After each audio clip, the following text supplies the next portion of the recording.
Hello everyone, welcome to Tesla Shree channel. In today's video, I'm taking my bike out for a ride, and I just showed you how I fit my bike on the back of the Tesla. So I use the Allen bike carrier for that. So I will share the link to the product I use if you're interested in that as well. And this is how the back view looks like. I have my cameras pulled up, and you can see the rear view camera has an obstructed view, and the side repeater cameras don't. So let's see if I put it to drive, it was picking it up, saying there's something in the back, but now it seems to have noticed this. We are probably carrying something, so it's stopped showing me the sign that just don't asking me to stop. So let's see if I put it in reverse. You will see it's asking me to stop, thinking there's something in the view. So I'll put it to drive back again.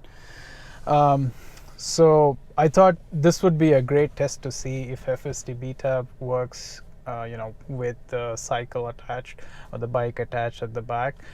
I have driven full self-driving before with the bike attached on a highway, and it has worked fine for me, but I've never tried beta.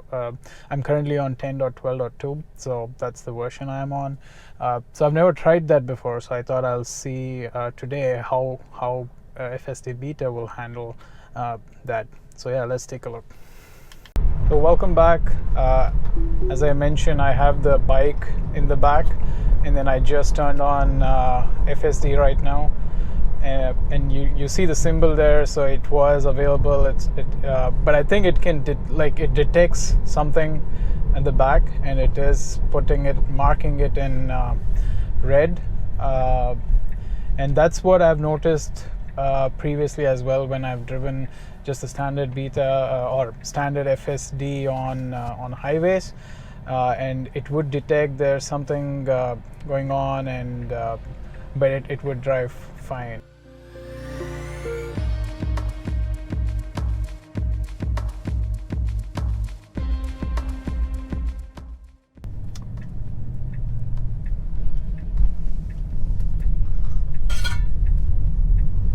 So it made that right turn pretty smooth, no issues.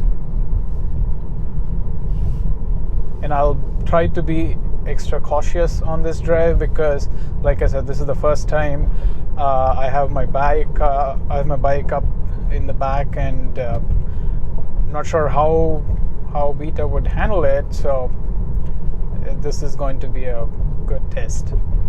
And I do see it is asking me for, asking me to confirm I'm present by putting some pressure on the wheel.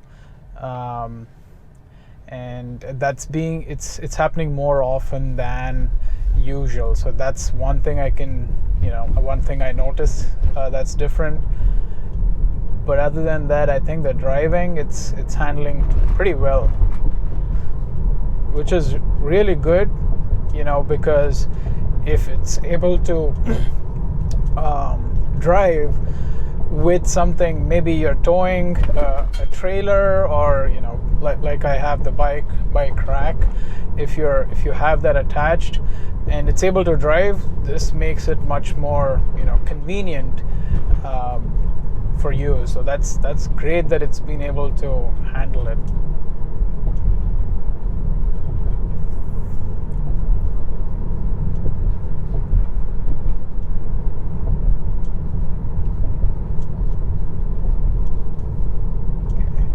We are making a right here.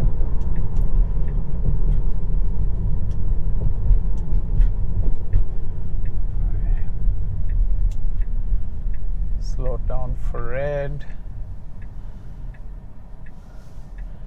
Okay, so there's no one there. It could have made the turn now, but yeah. So the light turned green, and then it got me over. And we have an immediate highway entrance coming up, so it has to get me all the way over. Yeah, since we reached the double yellow lines, it didn't make it. So it got me back to this lane. So that's always been a challenge whenever there's an immediate entrance ramp. So it's slowing down now. It made the right turn. I think it thought there's someone at the back. So it's when it was making the turn, it started slowing down pretty hard. So that's interesting. Okay, so now it's working fine. I think only that one lane change on the right, I think it got confused that there was someone on the lane and started to slow down. But now our next entry is coming in soon, so it got me over to the correct lane, and then it should take me on ramp there. So yeah, as I was saying, it has been a little tricky for it, where when you make the right turn and then your entrance ramp comes up immediately, and there's a lot of such instances in Houston. Even without traffic, it struggles to get me over to the leftmost lane to get me on the freeway. But yeah, with traffic, it's like I don't think I've ever seen it do 100%. So, but yeah, 0 disengagements till now, even with the bike in the back, and it's been handling it pretty well. Even though it missed the entrance, but it did correct itself, got me back, and it'll take me in the next entrance. So we'll see how that goes.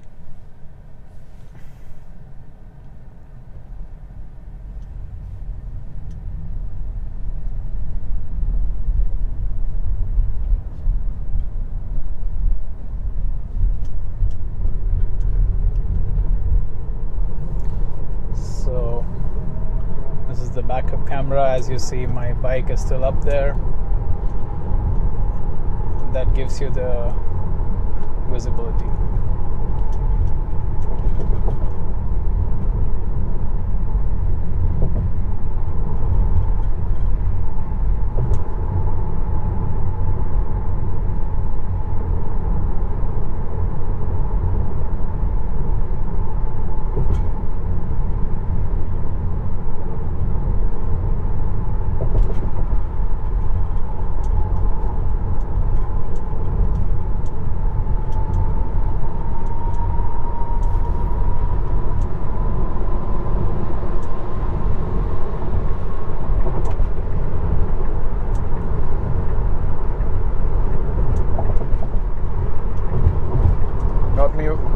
Got me over to the freeway, no issues.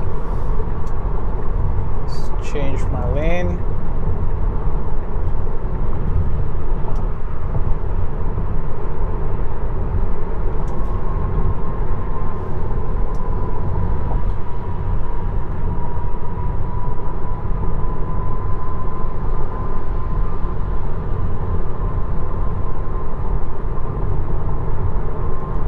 So we have about 2 miles of freeway driving here. We'll see how it does in the exit.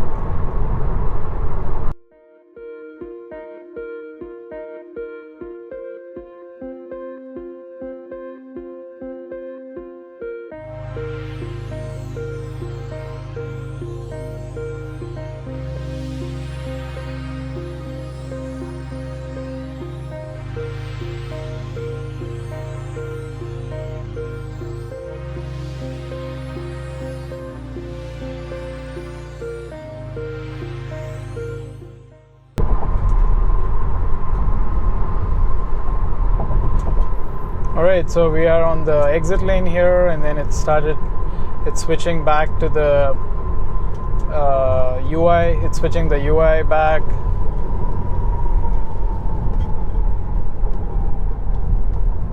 Slow down. The lane changes on the freeway were pretty good. No issues anywhere.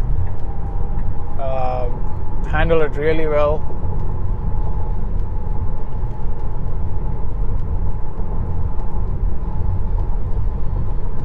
The visibility in this version, I think, even though it had the visibility before, but it still picks up cars that are like pretty far out there.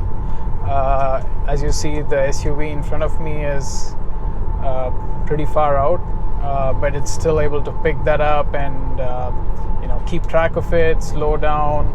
Yeah, doing really well. This intersection is an interesting one. There are 3 left lanes, and in the past it has struggled here to keep itself in the center lane because the lane markings are not that good. So I'm hoping it will handle this one better today. I hope it makes it with 0 disengagements. It'll keep us there. And there are a lot of cars surrounding us, so it has it's keeping track of them. There you go. That was awesome. Yep. It handled it really well. And I do see the sign here that parking sensors might be obstructed. Every once in a while, if you have something at the back, like if you have the bike at the back, you do see that where it says parking assist unavailable or parking sensors are obstructed. So yeah, that does show up once in a while. But going back to the left turn there, I'm really impressed with this drive. Like I said, it has had challenges in the past, but even with the bike at the back, it handled it really well. Wow, impressive.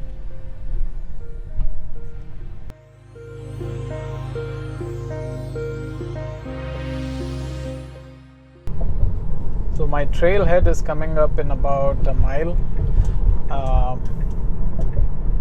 It's taking me to the right lane because probably the person in front of me was going a little slower.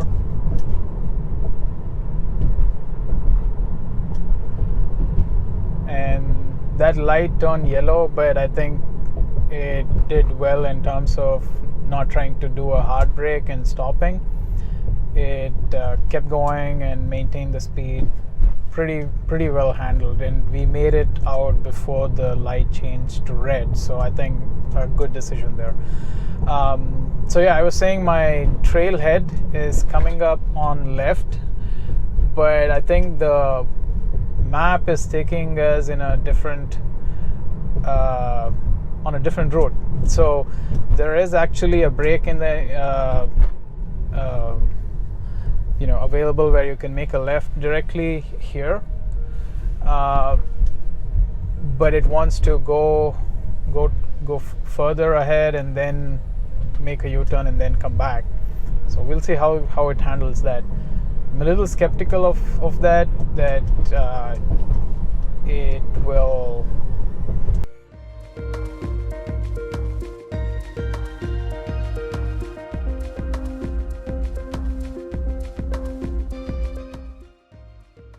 So we made it okay at the trailhead here, and FSD Beta worked great with the bike rack attached, which was really interesting and surprising. So there you go. It works okay. It works great.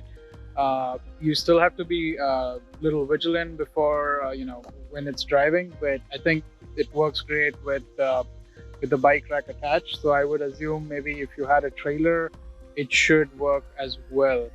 So yeah, I hope you like this video, and I'll see you in the next one.